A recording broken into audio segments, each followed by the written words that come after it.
सभी को नमस्ते, वेलकम टू फिनोवा अकेडमी। आप सभी का हार्दिक स्वागत है मेरे इस यूट्यूब चैनल पे। आज की वीडियो बहुत ही स्पेशल होने वाली है आपके लिए। आज हम अपनी सीरीज़ जो है प्रीवियस क्वेश्चन पेपर्स को सोल्व करने वाली, उसकी आज सेकंड वीडियो लेके आ रहे हैं। ये एचपीपीएससी सेट का 2024 का एग्ज़ाम है, जो हुआ था और 2024 में। और ये स्पेशल बात ये है कि ये एग्ज़ाम मैंने खुद दिया था और क्रैक किया था। तो कहीं न कहीं ये जो है, अगर आप ये वीडियो देखते हैं तो कहीं न कहीं आपके एग्ज़ाम को क्रैक करने की जर्नी को जो है वो और स्मूथ कर देगी ये वीडियो।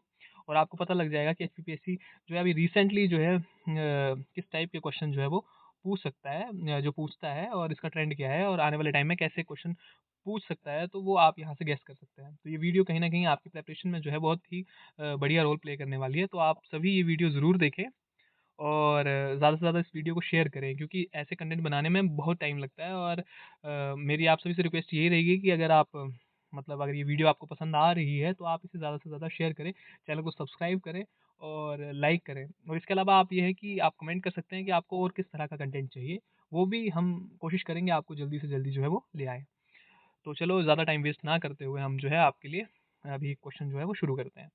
ए एक बात और कि मैं जैसे ये पेपर सॉल्व करवाऊँगा तो इसमें हो सकता है कि मैं आपको कम एक्सप्लेनेशन दे पाऊँ क्वेश्चंस के बारे में, क्योंकि क्वेश्चन ज़्यादा हैं, टाइम कम है, क्योंकि मैंने कोशिश की है कि आपको कम टाइम में ज़्यादा कंटेंट जो है वो प्रोवाइड करें।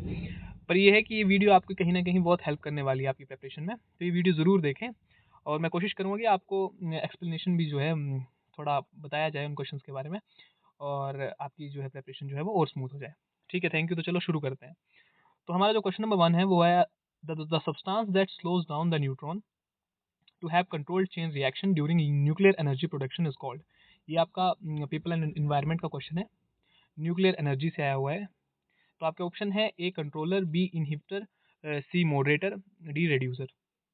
आप वीडियो पॉज कर सकते हैं, पहले आप खुद आंसर दें, फिर ही जो है आंसर देखें। तो इसका सही आंसर हो जाएगा आपका option number C, moderator. Question number 2 है आपका the period of Sendai framework for disaster risk reduction is. तो जो पीरियड था सेंडाई फ्रेमवर्क का फॉर डिजास्टर रिस्क रिडक्शन, वो कितने से कितने तक था? आपके ऑप्शन है 2015 टू 2030, बी 2020 टू 2040, सी आपका 2015 से 2025, और ऑप्शन डी है आपका 2020 से 2030। तो इसका सही आंसर हो जाएगा आपका ऑप्शन नंबर ए, 2015 टू 2030। उसके बाद हमारा नेक्स्ट क्वेश्चन है which of the following is the characteristics related to non conventional learning. तो आपके ऑप्शन है on campus education, fixed curriculum, regular attendance. ये जो नॉन कन्वेंशनल और कन्वेंशनल लर्निंग है ना, ये आपका ट्रेडिशनल और मॉडर्न लर्निंग से रिलेटेड है। तो जो कन्वेंशनल है ना, वो आपकी ट्रेडिशनल लर्निंग है, और यहाँ पे नॉन कन्वेंशनल जो है, नॉन कन्वेंशनल लर्निंग, वो आपकी मॉडर्न टीचिंग से रिलेटेड हो जाती है, मॉडर्न लर्निंग से रिलेटेड हो जाती है। तो जैसे यहाँ पे ऑप्शन है आपके pass on campus education, fixed curriculum, regular attendance और लर्नर सेंटर्ड एजुकेशन। तो जो ऑन कैंपस एजुकेशन है या फिक्स्ड करिकुलम है, रेगुलर अटेंडेंस है, ये आपका कन्वेंशनल लर्निंग से रिलेटेड है, मतलब ट्रेडिशनल लर्निंग से रिलेटेड है। लेकिन ये जो है आपका लर्नर सेंटर्ड एजुकेशन, ये आपका जो है मॉडर्न एजुकेशन या मॉडर्न लर्निंग सिस्टम से रिलेटेड है। इसीलिए इन्होंने पूछा है कि which of the following is the characteristic related to non conventional learning. तो उसका ऑप्शन सही आंसर हो जाएगा option number C, learner centred education. उसके बाद हमारा क्वेश्चन है which apex body coordinates and develops engineering education in India. तो इंजीनियरिंग एजुकेशन इंडिया कौन कोऑर्डिनेट करता है, डेवलप करता है इंडिया में? तो कौन सी बॉडी है वो? एनसीटीई, एआईसीटीई, यूजीसी या इग्नो? तो इसका जो सही आंसर है वो है आपका ऑप्शन नंबर बी, एआईसीटीई। इसका फुल फॉर्म है all India council of technical education. और इसके अलावा जो अगर एनसीटी की फुल फॉर्म की बात करूँ तो national council for teacher education है, यूजीसी की बात करूँ तो यूनिवर्सिटी ग्रांट्स कमीशन, और इग्नो की Indira Gandhi national open university. ये टीचर एजुकेशन की बात करता है। यूजीसी जो है वो पोस्ट ग्रेजुएशन स्टूडेंट्स के उसको कोऑर्डिनेट करता है, और जो इग्नो है वो आपकी ओपन यूनिवर्सिटी है। ठीक है, तो इसका सही आंसर क्या हो जाएगा? Option number B, AICTE. Question number 5 आपका the minimum degree qualification for teaching will be 4 year integrated BEd degree by the year. ये एनईपी 2020 में आया था ना, कि जब आपकी minimum degree qualification for teaching 4 साल का कर देंगे इंटीग्रेटेड बीएड डिग्री, तो वो कब से करेंगे? तो क्वेश्चन नंबर 5 का आंसर हो जाएगा ऑप्शन नंबर बी, 2030 तक। अगला क्वेश्चन है आपका which of the following are the goals of higher education in India. तो हायर एजुकेशन में कौन कौन सा गोल जो है आपका भारत में जो है हायर एजुकेशन को लेके जो है गोल है? Access, equity, equality and excellence, relevance, value based education या कंपल्सरी एंड फ्री एजुकेशन। तो ये है आपके पास ऑप्शन जो कोड्स दिए हुए हैं, और इसका जो है सही आंसर हो जाएगा आपका option number C, A B C D E, ये सारे ही हैं। ठीक है, एक्सेस भी है, इक्विटी भी है, क्वालिटी एंड एक्सेलेंस की बात करेंगे, रेलिवेंस की बात करेंगे, वैल्यू बेस्ड एजुकेशन की बात करेंगे, और कंपल्सरी और फ्री एजुकेशन की बात भी करेंगे। तो ये आपका sorry A B C D हो जाएगा। कंपल्सरी एंड फ्री एजुकेशन की बात नहीं है, क्योंकि ये ऑप्शन गलत है, क्योंकि एजुकेशन कंपल्सन और फ्री एजुकेशन की बात नहीं कही गई है हायर एजुकेशन में। इसके अलावा जो है आपका access, equity, quality and excellence, relevance और वैल्यू बेस्ड एजुकेशन, इन सब की बात की गई है। तो इसका सही आंसर हो जाएगा आपका option number C, A B C D E. Okay, अगला हमारा क्वेश्चन आ जाएगा क्वेश्चन नंबर 7।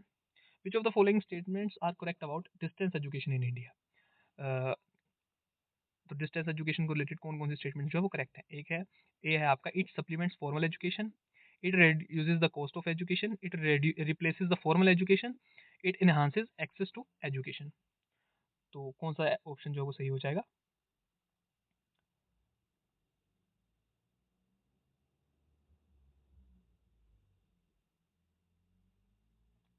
तो इसका सही आंसर हो जाएगा आपका ऑप्शन नंबर बी।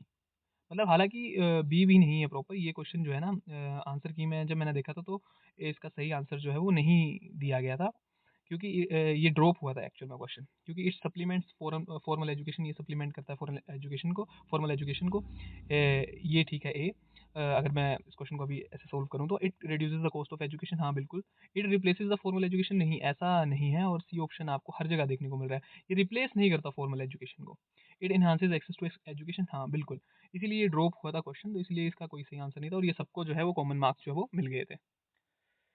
ठीक है, उसके बाद 8, क्वेश्चन नंबर 8 टू 12 जो है वो आपका डीआई था, और डीआई इजी था। इसमें मतलब total horticulture area, flowers, vegetables, और ये आपको जैसे मैंने बताया है कि ये सोल्व करने से पहले आपको पूरा चार्ट समझना पड़ेगा।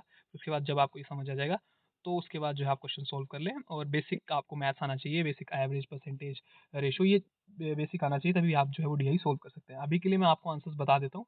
अगर आपने जो है ये खुद बैठ के घर बैठ के सोल्व करना हो तो आप कर सकते हैं। आप हमारे टेलीग्राम ग्रुप से ज्वाइन करें, और वहाँ पे ये क्वेश्चन पेपर डाउनलोड कर लें, और फिर खुद इसे सॉल्व करें, और बाद में जो है वो आप आंसर्स भी यहाँ से चेक कर सकते हैं। तो आपका क्वेश्चन नंबर 8 का आंसर हो जाएगा ऑप्शन नंबर डी, और क्वेश्चन नंबर 9 का हो जाएगा ए, क्वेश्चन नंबर 10 का हो जाएगा आपका option number C, question number 11 का हो जाएगा आपका ऑप्शन नंबर बी, और क्वेश्चन नंबर 12 का हो जाएगा आपका ऑप्शन नंबर। ठीक है, ये डीआई आप खुद सोल्व कर सकते हैं। अगर मैं यहाँ पे सोल्व करवाऊँगा तो बहुत टाइम लगेगा, और आने वाले टाइम में हम आपके लिए डीआई की भी वीडियोस लेके आएँगे, पर अभी के लिए मैंने सिर्फ, मेरा मोटिव यही है कि आप देख लें कि क्वेश्चन पेपर मतलब कैसा है, और कैसा एचपीएससी क्वेश्चन पूछता है। अच्छा, उसके अलावा क्वेश्चन नंबर 13 है आपका, from the following list of learner characteristics identify those which are associated with field independent learners. कि जो आपके फील्ड इंडिपेंडेंट लर्नर्स हैं उनके साथ कौन सी कैरेक्टरिस्टिक्स जो लर्नर कैरेक्टरिस्टिक्स एसोसिएट करती हैं। तो आपका ऑप्शन 1 है focus on facts and principles, second है perceives global aspects of concepts and materials, option number 3 है आपका prefers and likes to compete, उसके बाद क्वेश्चन नंबर ऑप्शन नंबर 4 है can organise information by himself herself, और likes to cooperate. तो ये इसके ऑप्शन है 1 2 3 2 3 4 1 3 4 2 डी 3 4 5, तो आपने इनमें से चुनना है। तो इसका सही आंसर हो जाएगा आपका ऑप्शन नंबर बी, 2 3 4। तो मतलब ये रिसीव करता है global aspect of concept and materials, prefer करता है कॉम्पीट करने में, और कैन ऑर्गेनाइज इन्फॉर्मेशन बाई, और खुद ही जो है ऑर्गेनाइज करता है इन्फॉर्मेशन को। कोऑपरेशन में बिलीव नहीं करता, इसलिए ये गलत हो जाएगा, और फोकस भी नहीं करता फैक्ट्स और प्रिंसिपल्स को। इसका सही आंसर हो जाएगा 2 3 और 4। हमारा क्वेश्चन नंबर 14 है, the purpose of formative valuation is to. ये बहुत बार आ चुका है, और ये क्वेश्चन के बारे में बहुत बार मैंने आपको बताया, तो इसका जो है पर्पस क्या है फॉर्मेटिव इवैल्यूएशन का? ग्रेड देना स्टूडेंट्स को, या एक्सेलरेट करना स्टूडेंट्स की लर्निंग परफॉर्मेंस को, चेक स्टूडेंट परफॉर्मेंस ग्राफ को चेक करना, या provide feedback to teacher effectiveness. तो इसका ऑप्शन नंबर बी जो है वो करेक्ट हो जाएगा। यहाँ पे हम एक्सेलरेट करते हैं लर्निंग परफॉर्मेंस को। क्वेश्चन नंबर 15 है which of the following set of statements best represents the nature and objective of teaching and learning. Teaching is like selling and learning is like buying. Teaching is a social act while learning is a personal act. Teaching implies learning whereas learning does not imply teaching. Teaching is a kind of delivery of knowledge while learning is like receiving it. तो इनमें से कौन से nature और objective हैं? तो आपका इसमें जो है teaching is like selling and learning is like buying, ये जो है करेक्टरिस्टिक है बिल्कुल। उसके अलावा जो है आपका teaching is a social act by learning is a personal act, बिल्कुल। Teaching implies learning where learning does not imply teaching, नहीं ये तो गलत है। Teaching is a kind of delivery of knowledge by learning is a like teaching, yes.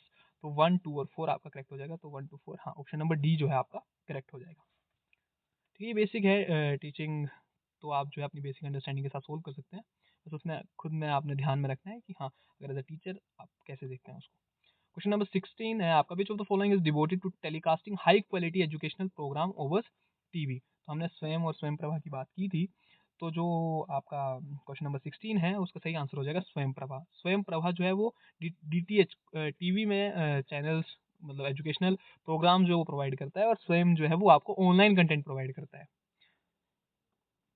Question number 17 है आपका which of the following factors least affects learning. कौन कौन से फैक्टर हैं जो सबसे कम अफेक्ट करते हैं लर्निंग को? पहला instruction material, praevia experience of learning, social economic status of family, emotional health of learners.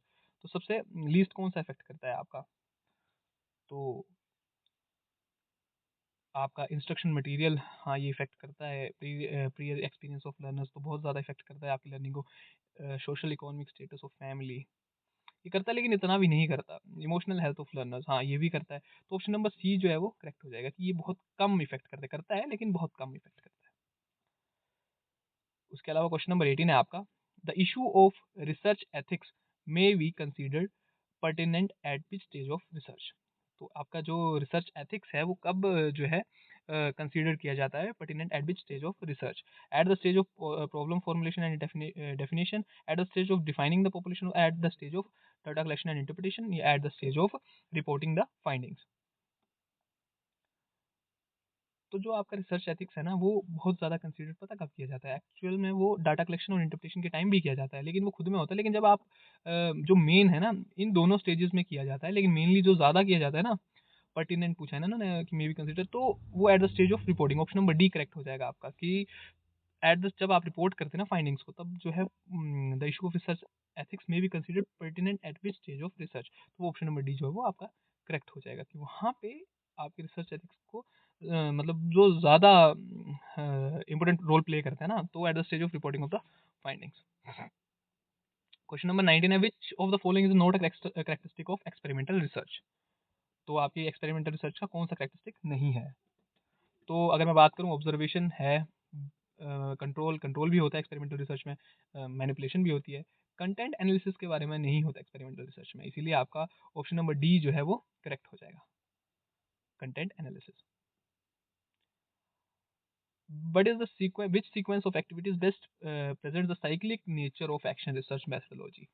Plan, act, observe, act, reflect, plan, act, plan, observe, reflect, और रिफ्लेक्ट, ऑब्जर्व, प्लान, एक्ट। तो इसका सही answer हो जाएगा आपका, ये प्रोसेस है जो एक्शन रिसर्च में यूज होती है, वो है आपका option number A, plan act. सबसे पहले प्लान करेंगे, फिर एक्ट करेंगे, फिर ऑब्जर्व करेंगे, फिर रिफ्लेक्ट करेंगे। तो ऑप्शन नंबर ए जो है 20 का वो आपका करेक्ट हो जाएगा।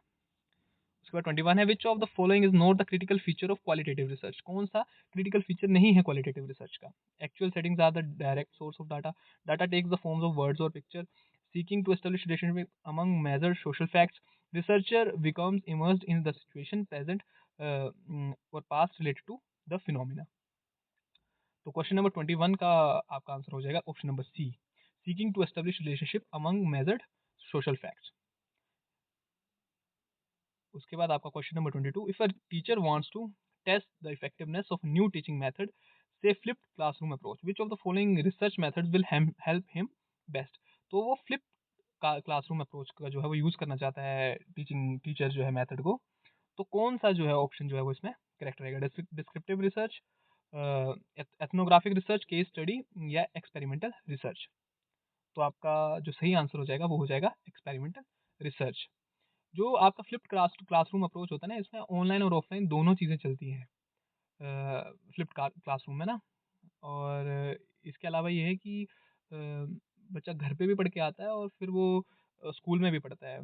तो ये है, हम मतलब आने वाले अगर टीचिंग के लेक्चर्स में ना हम डिस्कस करेंगे इनको और डिटेल में। लेकिन ये है कि फ़िलहाल के लिए इन्होंने पूछा था कि अगर एक इफ़ेक्टिवनेस देखनी है टीचर को, न्यू टीचिंग मेथड की और फ्लिप क्लासरूम अप्रोच के साथ, तो विच of the following research method will help him best? तो वो option number D, experimental research. उसके अलावा आपके पास जो है कॉम्प्रिहेंशन पैसेज है 23 टू 27 क्वेश्चंस तक। अब ये कॉम्प्रिहेंशन पैसेज भी आप खुद सॉल्व कीजिएगा। बाकी एक लेक्चर हम इसमें लेके आएंगे कि how to solve comprehension passage fast with tricks, तो वो आपको थोड़ी बहुत ट्रिक्स बता देंगे जो आपके एग्जाम में हेल्प करेगी। इसके अलावा जो मैं आपको आंसर बता देता हूँ, तो क्वेश्चन नंबर 23 का हो जाएगा बी, क्वेश्चन नंबर 24 का हो जाएगा आपका बी, क्वेश्चन नंबर 25 का हो जाएगा आपका ए, क्वेश्चन नंबर 26 का हो जाएगा आपका फिर से ए, और क्वेश्चन नंबर 27 का हो जाएगा आपका, क्वेश्चन नंबर 27 का हो जाएगा आपका डी, और क्वेश्चन नंबर 28 का हो जाएगा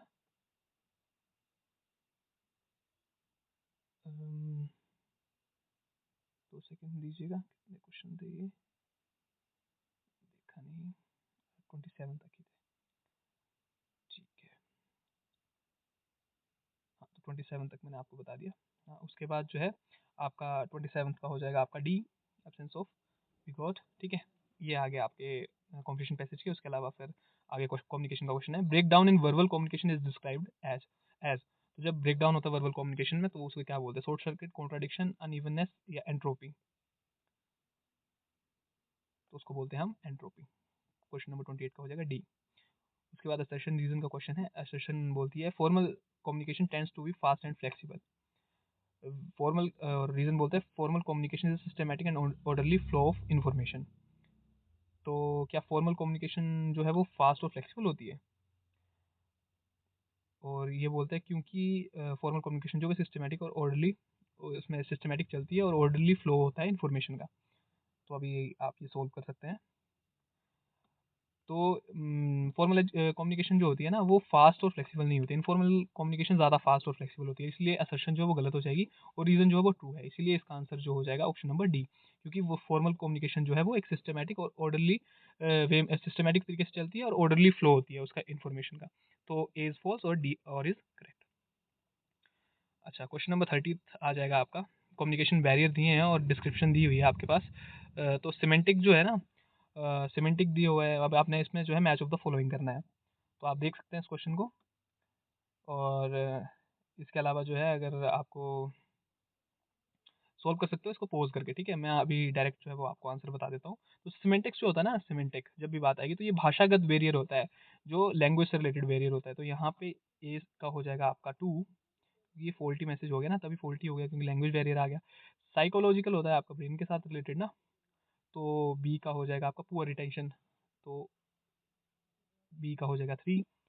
और पर्सनल होता है आपका खुद का जो भी पर्सनल बैरियर हो सकता है, तो सी का हो जाएगा आपका लैक ऑफ टाइम। हाँ, लैक ऑफ टाइम की कमी है, ये हो सकता है। और फिजिकल हो सकता है आपका lack of physical clarity in channel की, आपको कम क्लैरिटी है फिजिकल चैनल की। तो इसका सही आंसर हो जाएगा ऑप्शन नंबर बी, ए का 2, बी का 3, सी का 4 और डी का 1। क्वेश्चन नंबर 31 है, the communication among persons working at different levels who have no direct reporting relationship is called intrapersonal communication, upward communication, horizontal communication या डी डायगोनल कम्युनिकेशन। तो ये बोल रहे हैं कि द कम्युनिकेशन जो होता है जो भी पर्सन के बीच में हो रहा है डिफरेंट लेवल पे हो रहा है, who have no direct reporting relationship, और आपस में जो है नो डायरेक्ट रिपोर्टिंग रिलेशनशिप है।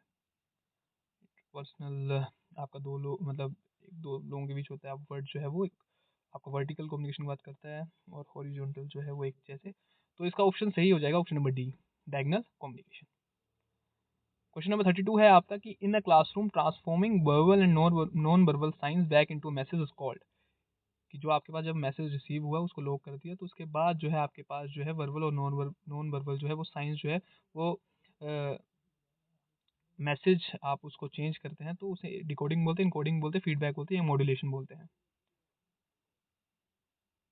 32 का आंसर हो जाएगा आपका ए, डिकोडिंग। क्योंकि इनकोड तब करते हैं जब आप सेंडर जो मैसेज भेज रहा है और रिसीवर जो है वो डिकोड करता है। तो अभी इन्होंने बोला कि ट्रांसफॉर्म करते हैं वर्बल और नॉन वर्बल साइंस को इनटू अ मैसेज। ठीक है, तो इसका सही आंसर हो जाएगा डिकोडिंग। क्वेश्चन नंबर 33 है आपका। यहाँ पे सीरीज को बढ़ाना है आगे, तो पहले -10 -3 उसके बाद 8 फिर 12। तो इसको सोल्व कर लेंगे। आपके पास ऑप्शन है, ऑप्शन नंबर ए 16, बी 15, सी 19 और डी 21। तो आपका सही आंसर जो हो जाएगा, जैसे यहाँ पे आप देख सकते हैं कि पहले इसका ऑप्शन सही हो जाएगा ऑप्शन नंबर बी 15। ठीक है, ये मैथ का क्वेश्चन है। यहाँ पे मैं अभी आपको सोल्व नहीं करवा रहा हूँ, मतलब ये सीरीज का क्वेश्चन है, पर ये आएगा ही आएगा क्वेश्चन। हम जब मैथमेटिकल रीजनिंग की सीरीज करवाएंगे आपको, तब हम इसके बारे में आपको बताएंगे कि नंबर सीरीज के बारे में क्वेश्चन कैसे करना है। उसके बाद ये मैथ्स का क्वेश्चन है। 3 bells rings together at 8 a.m. and then they ring at in interval of 6 minute, 9 minute and 12 minute respectively. When will they ring together again? तो ये भी मैथ का क्वेश्चन है और क्वेश्चन नंबर 34 का आंसर हो जाएगा आपका बी। उसके बाद आपका कोडिंग और इनकोडिंग का केमिस्ट्री को हम लिखेंगे रिटर्न एज ये, और सेम ज्योमेट्री को कैसे लिखेंगे। तो ये बेसिक रीजनिंग का क्वेश्चन है। तो इसका सही आंसर हो जाएगा option number D, SGPLF SSX। ठीक है, इसके बारे में जो है आपको मैथमेटिकल रीजनिंग, और जब हम रीजनिंग करेंगे मैथमेटिक्स में तब करवाएंगे। लेकिन ये है कि फिलहाल अगर आपको थोड़ा बहुत भी नॉलेज है तो आप इस वीडियो को पॉज कर सकते हैं, या तो हमारे टेलीग्राम चैनल से जो है वो ये क्वेश्चन पेपर डाउनलोड करके सॉल्व कर सकते हैं। मैं अभी नहीं करवा रहा हूँ क्योंकि ये सॉल्व करने में टाइम लगेगा, और मेरा मोटिव यही है कि मैं आपको ज़्यादा से ज़्यादा क्वेश्चन करवाऊँ अभी के लिए। क्वेश्चन नंबर 36 है आपका। Man sells an item at a loss of 40%। 40% के लॉस पे जो है एक बंदा जो है वो आइटम बेच रहा है। If actual loss is ₹136, what is the actual cost of the item. तो उसको अगर एक्चुअल में 136 रुपये का लॉस पड़ रहा है तो एक्चुअल कॉस्ट क्या है आइटम की। ए 524, बी 272, सी 300 या D ₹340।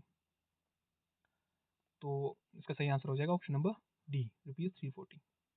A group of 210 students appeared in sub-test. The mean of one third of students is found to be 60. The mean of the remaining students is found to be 78. The mean of the whole group will be option A 72, B 74, C 76 और 8 D 80। तो आपका option number A जो है वो correct हो जाएगा 72। उसके बाद जो है आपके पास लॉजिकल रीजनिंग का क्वेश्चन आ गया है। Give below are two premises, 4 conclusions are drawn from these two premises in 4 codes. Select the code that the conclusion validity drawn. All saints are religious, all saints are religious, और some honest person are saints। तो मैं देख लेता हूँ एक बार। all saints जो है वो आपके religious हैं, और some honest persons are ये आ गया। ठीक है, all saints are honest, सारे संत जो हैं वो honest नहीं है। some saints are honest, हाँ ऑप्शन नंबर बी ठीक हो सकता है। some honest person are religious, नहीं ऐसा हो भी नहीं सकता है, नहीं भी हो सकता, और रिलीजियस पर्सन आर ऑनेस्ट, नहीं ऐसा भी नहीं है। तो ऑप्शन नंबर बी जो है वो आपका करेक्ट हो जाएगा। ये जो है ये अगर किसी को सिलोलिज्म सिलोग आते हैं सोल्व करने, वो ये क्वेश्चन जो है वो सोल्व कर सकता है। तो ऑप्शन नंबर बी जो है वो आपका करेक्ट हो जाएगा।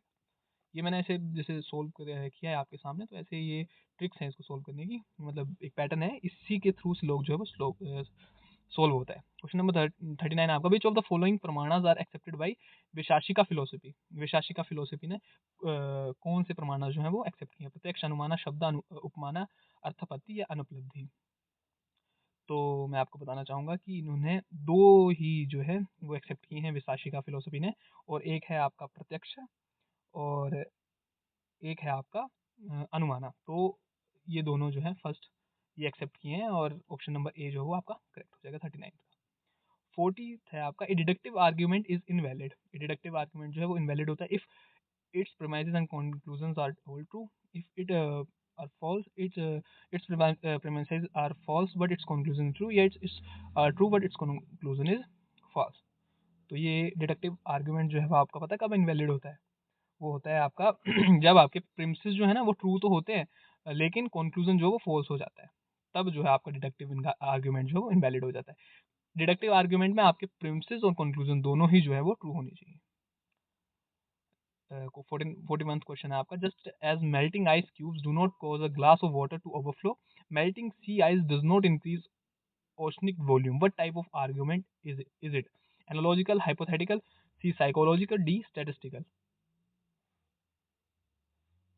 तो ये एक आपका एनालॉजिकल जो है वो आर्ग्यूमेंट है, ठीक है।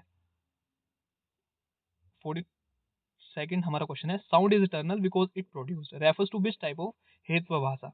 हेतु भाषा जो है वो पॉलिसी है, ठीक है, आपका इंडियन लॉजिक में आएगा ये। तो वहाँ पे आपसे पूछा गया कि ये कहाँ होता है कि जहाँ पे साउंड जो है वो इटर्नल होती है और हम ये बोलते हैं कि ये प्रोड्यूस हो रही है। बाधिता, बी विरुद्धा, सी असिद्धा, या डी सव्य विचारा। तो क्वेश्चन नंबर 42 का हो जाएगा आपका बी विरुद्धा, विरुद्धा में ऐसा होता है, ठीक है। उसके बाद 43rd क्वेश्चन है आपका, उसमें पूछा गया है नेप्टल ट्रांसफर, नेप्टल की फुल फॉर्म क्या है। तो जो आपकी नेप्टल की फुल फॉर्म है वो है आपकी 43 का आपका हो जाएगा A, national programme on technology enhanced learning, okay. Video question number 44 है आपका, video conferencing is an example of synchronous technology, asynchronous, traditional technology या मॉडर्न टेक्नोलॉजी। तो जो आपका वीडियो कॉन्फ्रेंसिंग है उसका सही आंसर हो जाएगा आपका, ये है आपकी सिंक्रोनस टेक्नोलॉजी।